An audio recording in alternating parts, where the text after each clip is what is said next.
sought information for a living. That is to say that ever since he returned from Korea, after having served with the armed forces, he had been working as a private investigator in Montreal. William Hamilton, a rich industrialist, had gotten in touch with him regarding a simple vandalism issue. Nothing to write home about. Not worth hiring a private eye either, just so he can drive for hours on rough roads. But that's how it had always been.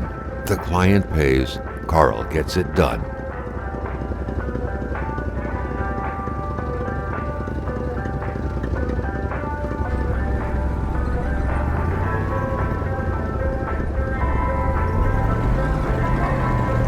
They had set up to meet at the general store, his client's business. Well, actually, the entire village had William Hamilton's name written all over it.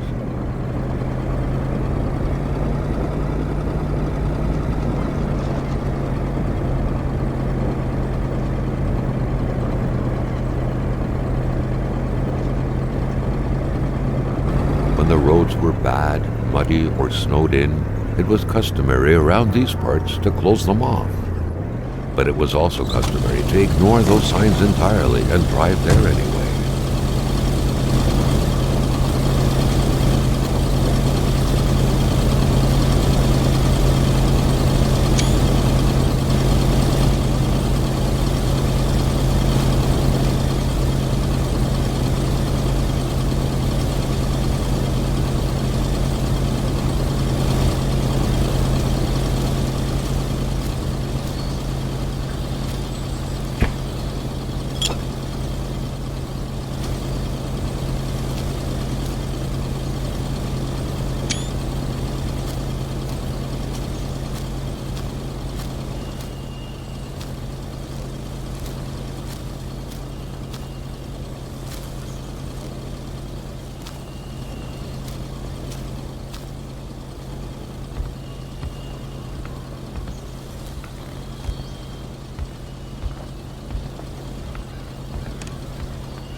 Emperor Duplessis, in spite of his conservative agenda, did a good job in colonizing the rural north, which helped to re-establish the region as an integral part of the province of Quebec.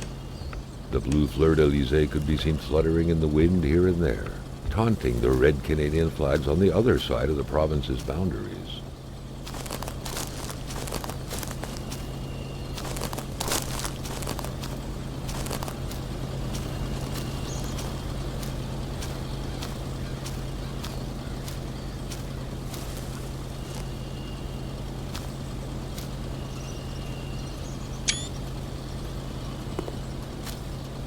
Never in his life had Carl thought he would one day drive further north than Chibougamau.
still not a soul in sight.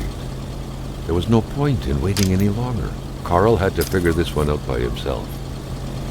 Hamilton is waiting for Carl in the general store. It was time for him to get down to business. Hamilton never mentioned a road-blocking barrier. Why was it needed here in the back of Beyond? That would, however, be a mystery for another day. Carl had waited long enough for someone to come and raise it. William Hamilton enjoyed a lavish country house built in the very heart of the northern forests, not too far from here.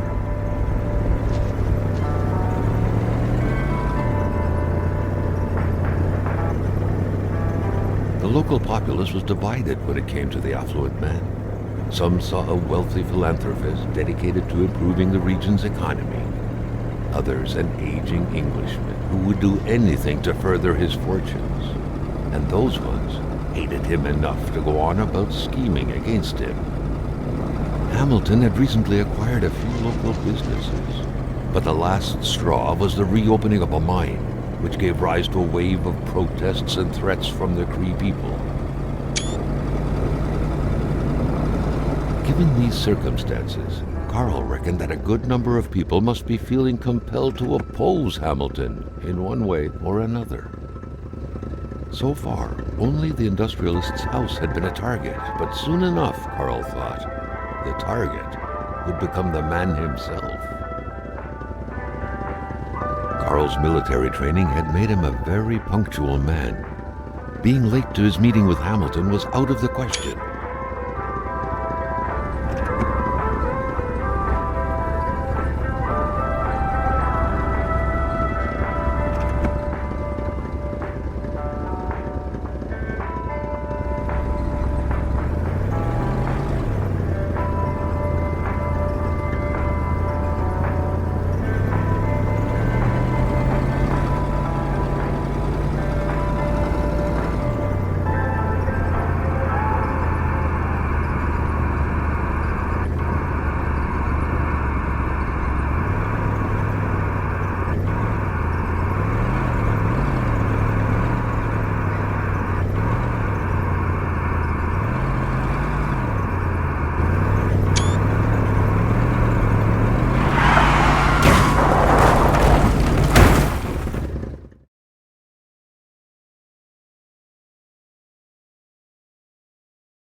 Carl needed to get out of there. The cold and the pain required urgent care.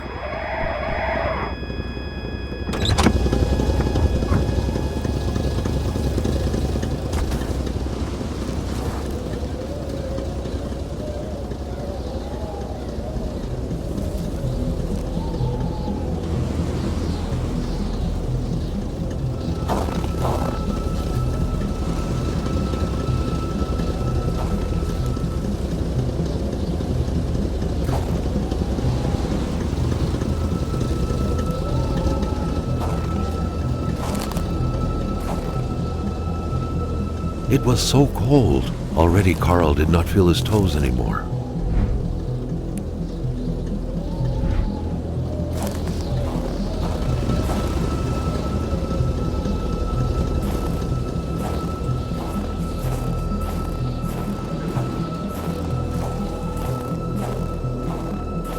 The driver had taken off. It was still best to check it out and leave nothing to chance. Carl needed help.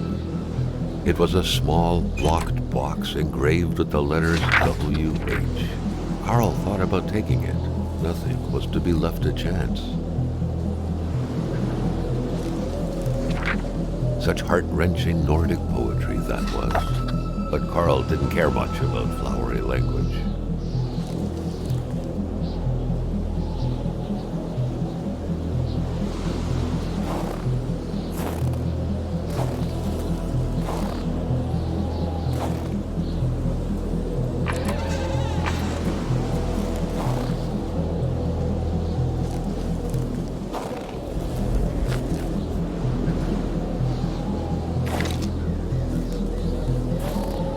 This deep in the country, his last hope was to find an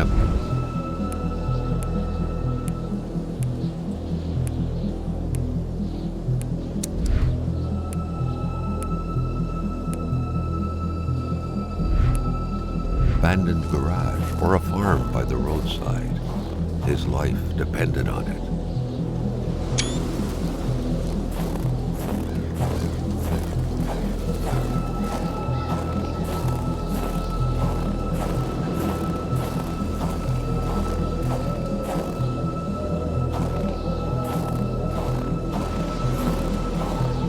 The cold was burning Carl. He would not hold up much longer. He had to warm himself.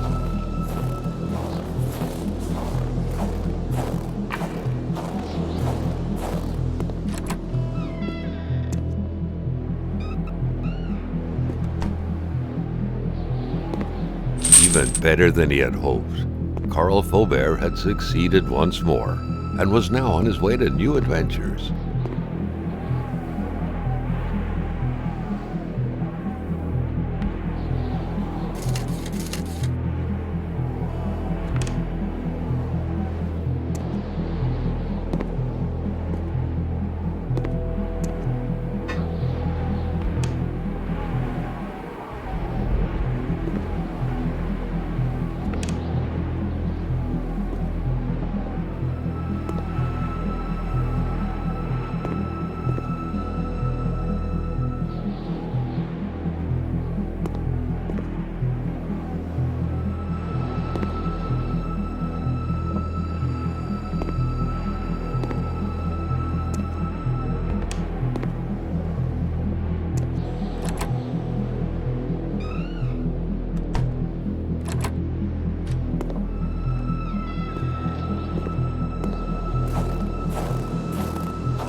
A fire can't be started with a snap of the fingers.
Charles' military training had made him a very punctual man. Being late to his meeting with Hamilton was out of the question.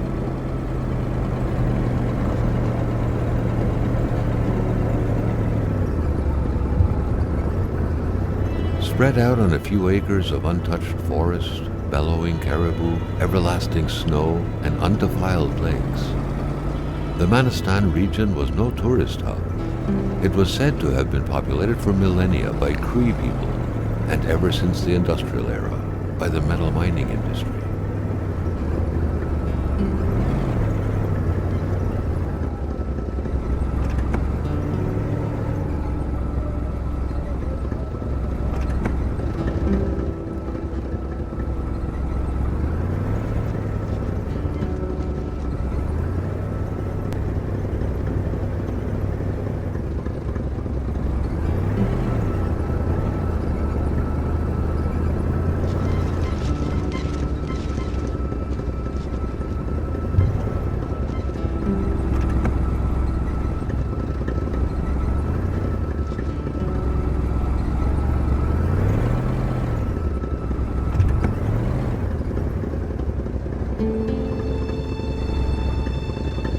Now wasn't a good time to wander about. Hamilton was still out there.